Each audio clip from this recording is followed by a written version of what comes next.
Vanakkam and welcome back to Malaysia. Thank you. We at Varnam Malaysia are always happy to have you here in Malaysia, and thank you so much for your time today. Yeah, I'm really happy to be back and glad to be talking. Nice. Yeah, my name is Sivagami, by the way, Nice to so meet I'll be you. hosting you today. Sure. Also, congratulations on your Bollywood playback debut for Oh, yeah. the film June. Yes. That too for Amitabh Bachchan, sir. That's Yeah. huge. Yeah, it was great. I'd always thought, I want my first songs in Hindi to be something that felt special. The songs were amazing, and to be a part of a film that he is acting in and kind of helming was really very special, so thank you. Nice. How did you get the call? Maybe you can just share. So the composers of that film, they're two brothers, Ajay Atul. So they had just messaged me kind of out of the blue. It was during the pandemic. And they sent me the track, so I listened to it and I was immediately drawn to it. I didn't know what movie it was for at first, so I didn't know that it was going to be something that had Amitabh Bachchan. And the film itself is just a very special, important kind of social film. So once I learned more, I was already sold on the songs, but once I learned more about the film, I was like, oh, this is something that feels significant. So, yeah. Also, your latest song just came out, I think 3-4 days ago, Mir Kumilo from Yes. the yet From to be Kwale. released. Yeah. So the music director actually mentioned that he managed to get you back where you were 12 years ago, right? Could you Yeah. share a little bit about that? Yeah, I mean, I don't know if it was like getting me back necessarily, but what was nice about this song is that it kind of is in the R&B soul space, which is what RDA was in. RDA was more of a blues song. This is a little bit more of like a smooth kind of R&B piece. But yeah, it's a bit different than a lot of my recent work, which has a more like class or like semi-classical leaning to it. This one doesn't have any of that. It's like very much just Yeah, I was like listening. R&B soul. Yeah. And I love working with Giri. She's a really great composer, a great Okay. person, and I always enjoy spending some time with him. So yeah, I'm glad that that song is being received well because it's quite different, you know. So the film is also seems like it's going to be a very different kind of a Yeah, I movie. actually like Vijay Anthony. I think he Yeah. always chooses his script well, and he Yeah. does everything on his own normally. So, Sure. Yeah. No, this is good, and it's I don't know if you watched the trailer, but it's just aesthetically everything. It looks like it's going to be something very different, super special. So I'm looking forward to Nice. Right after Talli Pogade was when your career really picked up, right? Yeah.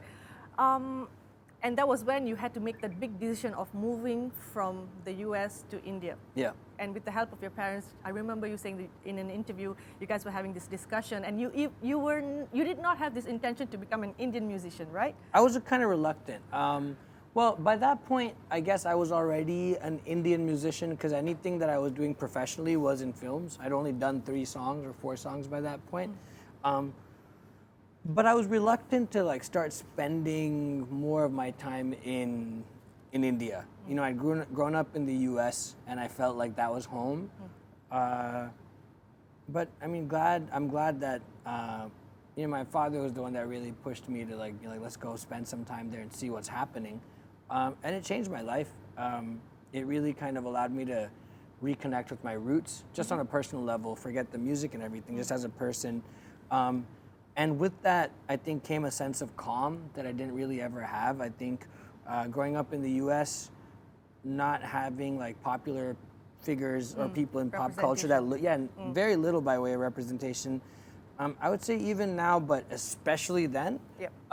it led to a little bit of just, identity crisis, chaos, all that. So when I started spending, and even when we moved to Chennai in 2016, it was still like 6 to 8 months out of the year. It wasn't the whole, it wasn't a full shift. Okay. But it's more time than I'd ever spend there before. Like that was the first time I was there for more than like 1 or 2 months. And I stopped feeling like a visitor, and I felt like that was home, and it changed my life in so many positive ways. All that said and done, it has been an incredible journey from the perspective of a third party when we watch your career progress and all that, Sure. right? But did you have like a vision before making this move and decision that by this particular year I have to like maybe finish X, Y number of songs? I realized like setting those kinds of goals, they always say it's like about the journey, not the destination. And yeah, I realized I was setting the wrong kinds of goals. Like I don't think trying to get an award or like singing a certain amount of songs or whatever by a certain year it's just, one, it's arbitrary, and two, it doesn't really feed the soul. I changed my way of thinking. Maybe it wasn't like, after RDA came out, which RDA coming out, that whole experience was just surreal, and it felt like a blur. So I wasn't really able to like take it in and process everything because it just happened kind of quickly. But after that, you know, there was a period of time from 2012 to 2016, Ennod Nirundal came out, Yanai Matrum Kadale came out, but I still wasn't like a known musician. I wasn't making much money. So I was just kind of drifting and seeing what was going to happen. And during that time is when I started recalibrating what my goals were. It stopped becoming about achievements and more about learning and becoming better, you know, and just like really properly dedicating myself to my craft.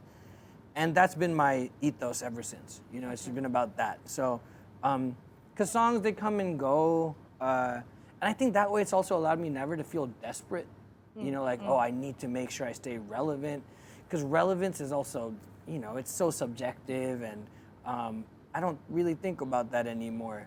I haven't for a while. The ego does, you know, play tricks sometimes, even now.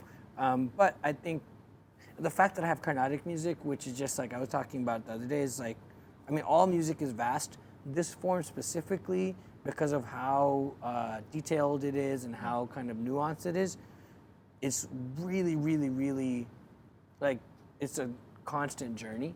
Okay. And that journey, it just keeps me like hungry, you know? Yeah, so 10 years in, I honestly still feel like I've just kind of started my career. And I don't mean that like ironically or, I feel like there's so much more to do, but yeah, it still feels like the tip of the iceberg. You know, you were just saying about RDA, at the time in between RDA and Talipoga, they had 4 years.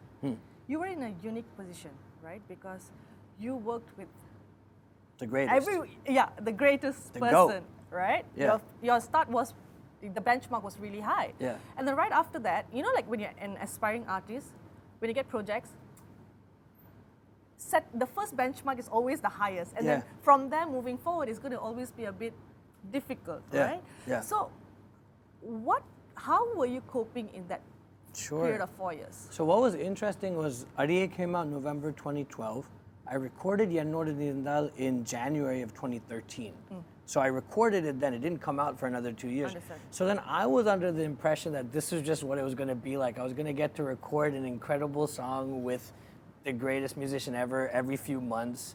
And it would just like be this creative high constantly happening. And I got kind of spoiled by that, you know, like, because like you have a song come out and then a couple months later you sing another legendary, beautiful song that just feels like, am I really doing this right now? And then you don't do anything for a while. And I also, like, admittedly, I turned down some projects around then because one thing I was dead set on after I recorded those 2 songs was I wanted to keep the standard up. And not to say people weren't meeting the standard, but I wanted to make sure I was very, very intentional about what kinds of pieces I sang, and really kind of following my heart. So like, but I mean, I wasn't turning down a lot of songs. Like maybe a couple, but there wasn't a lot of phone calls coming my way for sure. But I'm glad that happened, because I think that time, let's say like it didn't go like that, and I had like 8 songs in the first 2 years of my career. All of them were smashes and big hits. I'd be a different person, I'm sure. I'd probably be a lot more arrogant. Yeah, I always hear that in your interviews where you actually say how much this journey has grounded you as a person. Big time. And especially those formative, like those 4 years.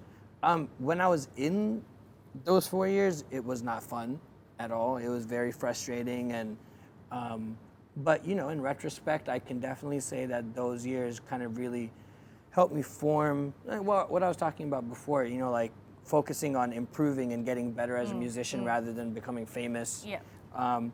Those 4 years gave me that grounding, and that has kind of fared me pretty well up until now, for sure.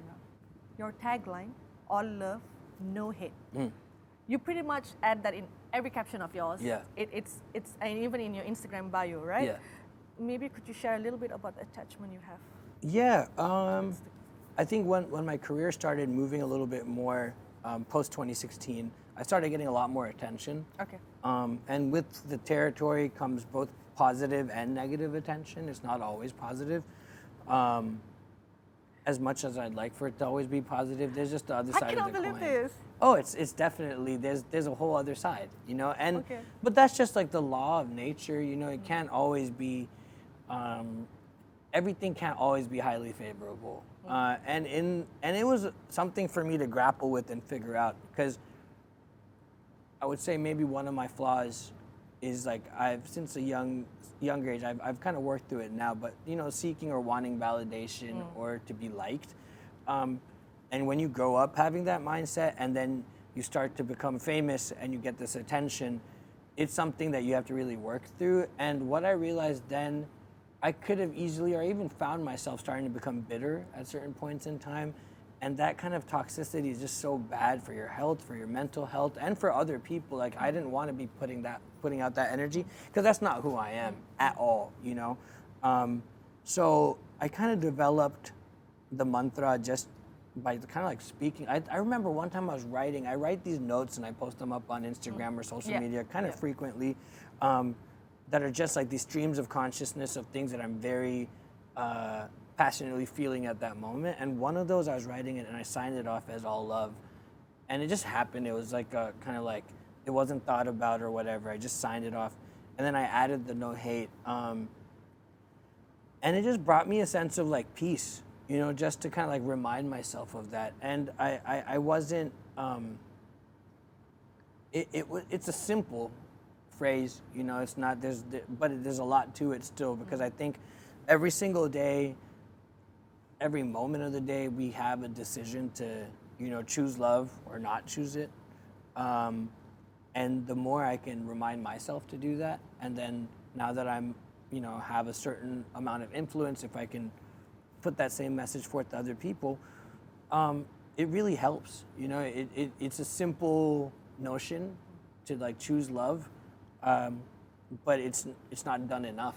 You know, I think like so much of where we're at as a whole kind of planet and as a world right now, I think if people bought into the idea, even though it sometimes feels like a cliche, but I think cliches are cliches only because they hold like a massive amount of truth sometimes, you know. So if people bought into the idea more, I think we'd be in a better place. So True. Yeah. Very true. Because my next question was going to be about this whole thing where I've never seen anyone hating on you, like as in, that's good. whether in real or, you know, on Sure. social media, right? So it's funny how artists are naturally emotional people. Sure, Am I hyper allowed to say emotional, that? yeah, for sure. And you know, artists are expected to be emotional, be in touch with their emotions, and bare their souls when they're performing and all that. But at the same time, they need to know how to grow a thick skin over trolls. I just feel like, oh my God, two different contrasts. It's a part of it just comes with the territory, you know? And like, one thing I always keep in mind is like the fact that I get to do this every day, and there's people that care about what I do and that I get to connect with. And I get to do so through music, which I feel like the gift that I was given when I was born, you know, like that's like the biggest blessing ever. Yeah. It's like I could ask for nothing more, you know? And so along with that, if this other aspect of it is a part of the journey, then so be it. You know what I mean? It's that I've gotten pretty upset about it in the past, and I've gotten very kind of like frustrated. And then you just got to remind yourself, one, you can just turn your phone off and like go live in the real world, and you're not gonna have, no one's gonna come up to be like, yo, you suck. You know, like people don't do that in real life. They do it on Twitter or wherever because the anonymity of it, and they can, and they're behind a screen or whatever. But even forget all that. I think the fact that I get to do what I get to do at the level I'm getting to do it, far, far, far outweighs any of the negative stuff. Lovely. Something a bit more fun now, maybe, Sure. because it's getting really deep, just to balance it out. Sure. I don't know, but I think this is something really cool. Like, you're having your father manage you. Yeah. Like, I mean, who else a better person than your dad, right? He knows you really well, and you Sure. guys might have a bond where you can tell each other things and not hide stuff or be Sure. afraid or whatever, right? So, what is it like having your dad as your manager? I thought you said you want to get fun. This is gonna get even more deep. Really? No. It's How awesome. do you It's manage awesome. It's awesome. conflict? Well, one, I mean, I've lived with the guy my whole life, so I kind of we know each other quite well. you know, so we know how to kind of like work through things. It's really actually been just such a huge kind of, again, blessing, because I have someone that I can trust implicitly, and he can push me, and even if I get mad or something, he can push me, and you know, that's like the relationship you have with family, Yeah. where it's not taking each other for granted, but you know, there's less of a boundary, so we can really kind of like figure out what is the best way forward. For example, like the 2016 thing, I was pretty adamant about not coming and spending time in Chennai. I want to be in LA. Like, I have this whole other thing I want to do, and he was not insistent. Like, but it was many conversations, and I feel like if there was someone else, one, maybe they wouldn't be as invested, and two, we couldn't be as honest with each other. And I think the honesty, the trust that comes with that. I mean, we're a whole family unit that kind of works together. My mom still teaches me music; she's my guru. And my sister is someone I collaborate with, and even if we're not working on things together, we're having a ton of conversations about art and music and society. And the bedrock to all of it is honesty, you know. And so, because of that, I couldn't ask for a better situation for sure. Nice. I have a game for you. All right. Two scenarios. You know how this point of view thing is trending on social media, where you have a scenario in the background, like the content, and then you write captions on it. It's like just point of view kind of a thing. Okay. The first scenario is it's raining heavily. You're sitting by the window, Okay. holding a cup of chai, Okay. and the vada. Okay. What's the song that comes to your mind? You need to sing it. புது வெள்ளை மழை இங்கு பொழிகின்றது இந்த கொள்ளை நிலா உடலனகின்றது. The love of your life has said yes, agreed to marry you, and you're taking her stargazing. Okay. What's this? ஏய் என் தலை கேடுற உன் தடம் போடுற என் உயிராடுற என்னடி மாயாவினி. Thank you so much. Sure. I think we have reached the end of the interview. Okay. Thank you so much for your time. Thank you. And all the best for the concert tomorrow and day after. I'll be watching you tomorrow. So Awesome. Thank you. I had a great time. Thank you so much.